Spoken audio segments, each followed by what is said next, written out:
Jama'a assalamu alaikum, barkanmu da wannan lokaci da fatan kowa na nan lafiya. Kun san bayanin da zan muku na yau wani magana ne ita ma mai matukar muhimmanci wanda ya kamata duka mata ku tsaya ku saurare ni ku bani attention din ku. Zafa ban cika ku saurara ba, amma dai magana gaskiya ba ta ku bace, magana ce ta mata. Mata ya kamata ku saurari wannan magana ce mai matukar muhimmanci wanda na tabbatar cewa in Allah so yadda za mu karu, za kuma ku karu da abin da zan gaya muku. Akwai wata malama a jami'a sai ta fito da wata ɗaliba, an ce ina magana da sauri bari rage. Sai ta fito da wata ɗaliba sai ta bata chalk, sai ta ce ta rubuta mata sunan mutum 6 wanda suke da matukar muhimmanci a cikin rayuwarta.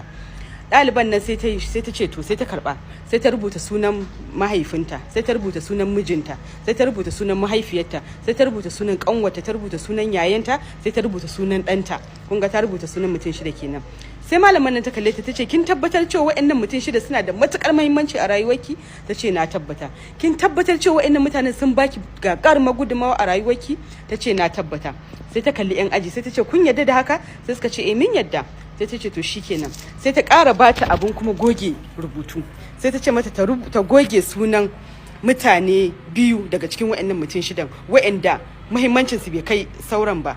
Ta goge sunan mutanen da muhimmancin su irin dai ba shi da karfi kamar wa'annan. A cikin mutum 6 nan mutum nan ana so ta goge mutum 2. Kun dai fahimci na san me nake faɗa. Yawwa. Da aka bata abun goge rubutu da ta karba sai ta shiru ta rasa ta ina za ta fara. Sai ta goge yayanta, sai ta goge kanwarta.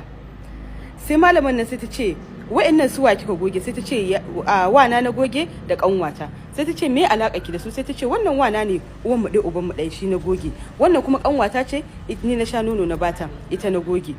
Sai ta ce a'a to amma ƴan uwanki ne kuma jininki ne, me yasa kika zabi zaki iya goge su a cikin rayuwarki? Sai ta ce to ina da dalili na yin haka.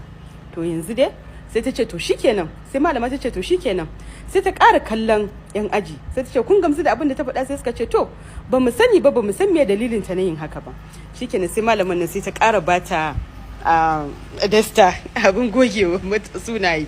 Sai ta ce ta ƙara goge sunan mutum 2 su ma a cikin wa'annan sauran mutum 4 karfa kuma ta wa'anda suka rage mahaifinta, mahaifiyarta, mijinta da ɗanta. Shikenan sai malaman nan sai ta ce ta goge sunan mutum 2 wa'anda ba su kai wa'anda za ta iya rayuwa ba tare da su ba. Kaka ta tsaya ta yi shiru tana ta tunanin ta ina za ta fara. Yanzu dai kun san me zan gaya muku? To jama'a assalamu alaikum, mun sake dawowa a karo na biyu domin ci gaba da baku wannan kissa. So shikenan sai malaman nan sai wannan ɗaliba sai ta kalli allo, ta kalli malama ta ce ta yi shiru kawai sai ta fara hawaye kawai in aji kawai suka ga ta fara kwalla.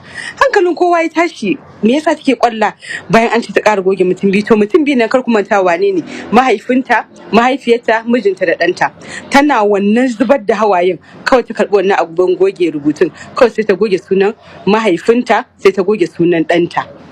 Sai malaman nan ta kalle ta cikin mamaki sai ta ce a'a wannan fa mahaifinki kika goge da ɗanki ko ba su bane? Sai ta ce gaskiya ne. Sai ta ce me yasa kika goge mahaifinki fa kake mata? Ta gaya mata muhimmancin mahaifi a gurin kowane ɗa, ta kuma gaya mata wannan fa ɗanki ne ke kika haife shi, ta gaya mata muhimmancin ɗa da irin soyayyar ɗa da uwa, kuma kika goge ɗanki? Ta ce ta ƙara kallon yan aji ta ce to yanzu yan aji suka ɗausowa ta ce ku tsaya ku saurara, bari dai kawai ma in ka ƙarshen wannan abin. Sai ta ƙara bata abin goge rubutu, sai ta ce mata ƙara goge min mutum 1 daga cikin wannan mutum 2. Ta ci gaba da zubar da hawaye saboda tashin hankalin da ta shiga. Ta ga babu fa wanda ya rage daga mahaifiyarta da ta haife ta, ita ma kuma uwa ce, ta san menene uwa a gurin ɗansa, ta san kuma yanda 'ya'ya suke a gurin iyayensu. Sai kuma mijinta wanda shine ya aure ta, kawai sai ta goge mahaifiyarta.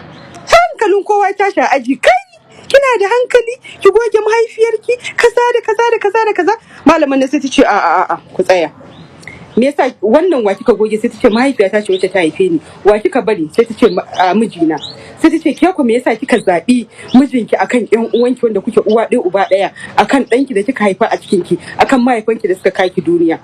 Ta ce mata malama abin da yasa na zabi mijina, lokacin da na girma na fara wayo na fara tasawa, kullum mahaifiyata addu'a take min Allah ya bani miji na gari, in tafi gidan mijina, na isa aure in tafi gidan mijina. Kullum mahaifina in gida na zo daga ya ga na kusan magariba zai fara ce min tashi ki tafi gidanki, darajar mace ɗakin mijinta. Tace sai na gane cewar ashe dai ba wata mace, duk wata mace ba ta da wani gata sai na mijinta. sai kuma na ga wa'annan ƴan uwana kuma abin da yasa na goge su, ƴar uwata da ta aure kullun tana gidan mijinta, kullun hankalinta kan mijinta da ƴaƴanta. In gidana ta zo muna cikin gida daga yamma ta yi sai ta ce kai barin tashi in tafi gida, zan je in sallami mai gida. To kenan mai gida ya fi ƴar uwa, shi yasa na goge ta. Shi kuma dan uwana shi ma koyaushe yana fara girma ya tasa kawai sai ya aure ya tafi gidansa tare da iyalansa, sai na san cewa lallai ni ma ɗana wata ran in ya girma zai tafi gidansa tare da matarsa, ba wanda zai rage tare da ni sai mijin nan nawa. Duk tsufana, duk lalacewa ta, duk halin da nake ciki, mijina in kika samu miji na gari kin gama ƴar uwa. Allah ubangiji ya bamu mazaje na gari masu amana, saboda haka babu wanda ya kamata mace ta rike da mutunci irin mijinta. Allah ubangiji ya bada zaman lafiya marasa da wannan lokaci, da fatan kowa yana nan lafiya. Wata ce ta ce min wai kullum so da yawa in zaki bidiyo sai naga kina ta gyara daurin dan kwali. Kun san ni shine abin da ban iya ba kenan, daurin dan kwali. So shi yasa duk sanda ne mai kyau sai in dade ina da kasa kunce shi.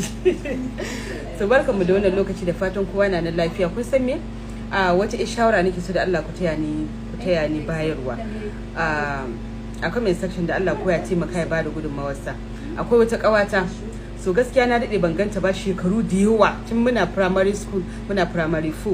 Mahaifinsa Allah ya masa rasuwa, to dama ba yan Kano bane, yan Niger ne, yan Bidda ne, sai suka koma Bidda da zama. To kawai to tun lokacin gaskiya sai ba content, ba a wata alaka, ban ƙara jin duriyar ta ba. To a TikTok din nan katsam sai na tsince ta, kawai sai na ji ana ta min magana, duk sanda na postin sai amin wasu maganganu irin ko amin wani irin maganganu da irin na kuruciya. Na take cewa kawai wannan mai min wannan comment din duk yanda aka yi ta sani. Na shiga page ɗinta na kasa gane hotonta, sai kawai ne following ɗinta bag da riga tana following ina, sai na mata magana a DM.